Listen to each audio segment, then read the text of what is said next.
Hi everyone, welcome back to the video on divorce and separation. So John-Paul, you were telling me about some of the practical things that one must consider in separation. Could you just kind of like go through that again for us?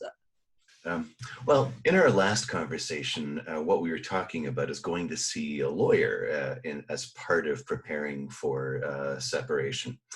And of course, separation is important whether you're in an unmarried relationship or whether you're in a married relationship, because we're all talking about the relationship breakdown and about the legal consequences of relationship breakdown.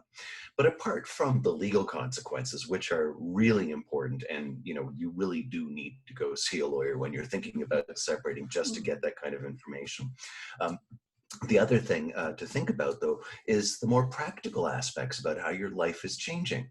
And so, and I guess the reality is that separation is so much more complicated in 2020 than it was in 1920. We have all of these devices, from electronic watches to iPhones to tablets to laptops to desktops to security systems, and the whole electronic world around us is all mired in passwords and usernames and all that. And something that I see from time to time is about, I guess, what you might call electronic hygiene, and about the importance of dotting your I's and crossing your T's when you're separating from an electronic standpoint. So, for example, Heather, I would wager that, when the nice people from your telecommunication provider came to your home and installed your Wi-Fi router, you've probably never changed the password. In fact, the password to your Wi-Fi router is, in all likelihood, quite possibly the factory default setting. And that's the same thing with nanny cams, baby cams, security cams inside the house, outdoor security cams. In fact, there are entire websites that do nothing but stream the video from different kinds of security cameras where people haven't bothered to change the factory default password settings. And so just as you don't want, the nanny cam in your bedroom broadcasting to the entire internet 24 hours a day, 7 days a week, when you're separating, you also kind of need to spend some time thinking about your electronic hygiene with respect to the person who is becoming your ex. And so there's a whole bunch of things to think about, right?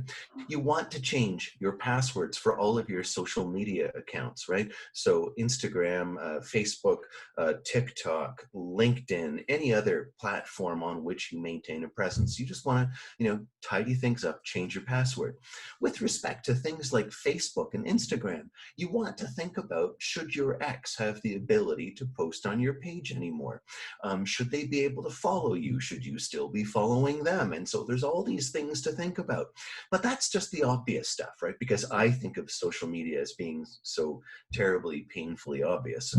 But beyond that, the odds are pretty good that your ex knows the password to your iPhone or your tablet or your Android device. So, along the way to thinking about separation, once you've decided that this is it and you're going to pull the plug, it can be sometimes really important to sit down and make a list of all of your electronic devices.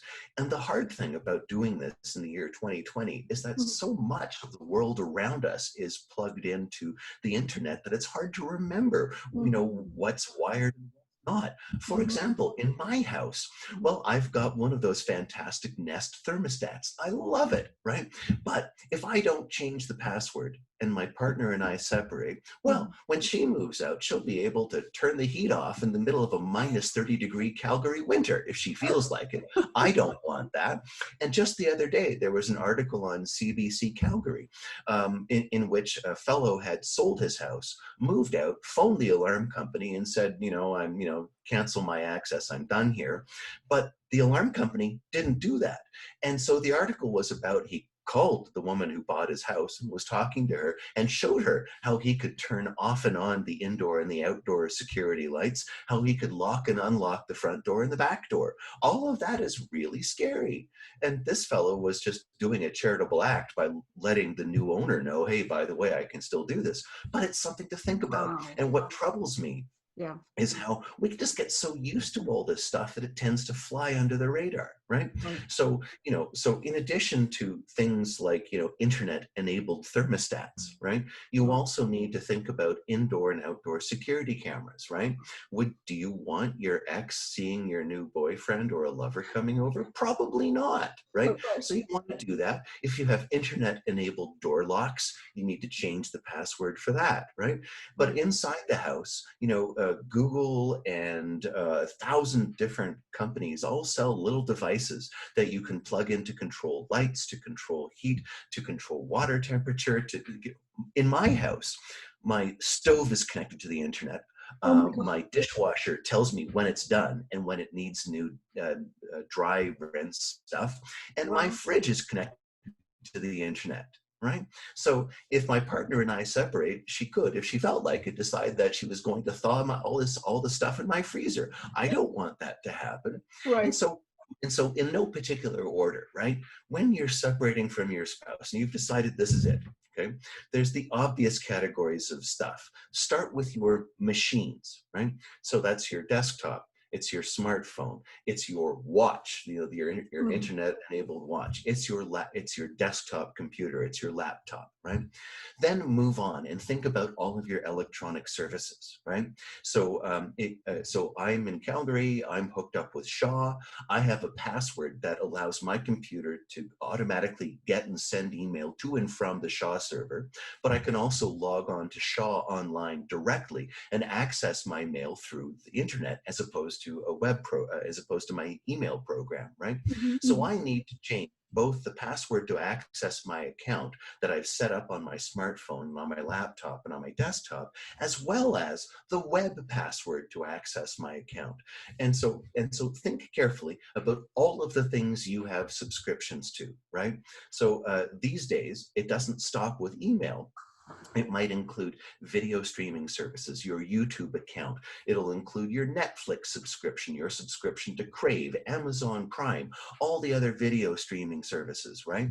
And then think about all the other subscriptions that you've got to things like I have a password that allows me to access my Air Miles account, right?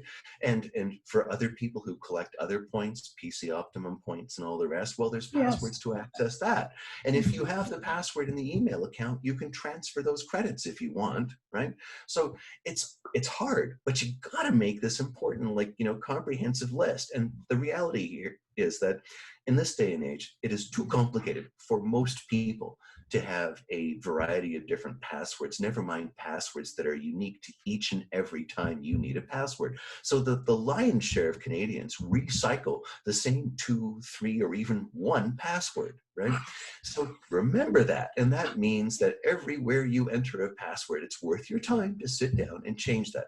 So far, we've talked about your hardware, right? Your smartphone, your laptop, your desktop, your watch, and all that stuff. Change those things. Now we're talking about internet services like video streaming services, like email services. You've got to change your passwords to all of that. Yeah. Then we talked about your social media accounts. So you need to change your password for LinkedIn, for Instagram, for TikTok, for Snapchat, for Facebook, for everything, right? And then there's that whole category of ways that your house itself talks to the internet, right? So there's a password for my cable router. There's a password for my Wi-Fi router. All of that stuff talks to my various devices inside the home, each of which have their own passwords, which I've long since forgotten, right? Wow. And so what we're really talking about here is, in the first episode, we talked about the importance of talking to a lawyer to get advice about the law, never mind talking to a counselor or a therapist and getting advice about the emotional sequelae of separation and divorce. But now what we're talking about are these practical dimensions that we have to think about in 2020 that we never had to think about in 1920, and about the importance of going through a mental Rolodex of all the different subscriptions you have to all these different things. I was once really pissed off with Shaw, and I was going to go to TELUS. And a major barrier to me moving to TELUS is that I was going to lose the Shaw account that I've had for maybe 15 years. Yeah. And I can't for the life of me begin to think of all of the different subscriptions and passwords I have that are tied to my Shaw account, right? Like my ability to access Wiley Online, an academic publisher, the subscription I have through BC Courthouse Libraries to access their material. My God, I can't even think of where it begins and ends. And so as a result, I wound up staying in the tender arms of loving Mother Shaw, even though I still get pissed off at having to pay as much as I pay each and every month for their services. So, well, and you know, now that we've talked about, you know, rather mundane things like how your fridge is hooked up to the internet and about the importance of changing the access passwords to your social media accounts, don't forget that almost all of us do the majority of our transactional banking online. Yeah. And so it's critically important to change the passwords that allow you to access your bank account, your credit card accounts, your loan accounts, your trading accounts, such as your Q-Trade account, and all of those other things. Don't forget about that. So from the point of view of someone who's separating, you know, there's the legal stuff, there's the emotional stuff, there's the practical stuff like arranging for movers and all the other hard things that go into that. And we haven't even talked about kids. You'll cover that in another episode, I'm sure. But what I'm really talking about here is the importance of sitting down and tending to your electronic hygiene. You know what just popped in my head is like, you can't even ask someone to help you. You have to do this part yourself, because I mean, you can't hire someone to go, oh, hey, could you do this for me? Right? Well, you can, right? I mean, you can hire somebody that can sit down with your phone, your laptop, you supply them with all of your passwords, they can go through all of it. But there's going to be stuff that gets missed, and that's just the way it is, right? Right. So yeah, and the problem is that it is unlikely that all of the different ways in which you're connected to the Internet of Things is going to pop into your head right away. So it's the kind of thing where you want to let this stew in the back of your mind and make a list as time goes on. Even a list, get this, in writing on paper. Yeah. Oh yeah. We go, oh yeah, there's that kind of thing. Okay, that's good. Well, thank you so much, John-Paul, for sharing your tips with us. And for those of you who are new to our channel, don't forget to subscribe so that you can be notified of our upcoming videos. And John-Paul, I'm sure that we'll see each other again in another episode. Well, thanks, Heather. Okay, bye-bye. Bye-bye.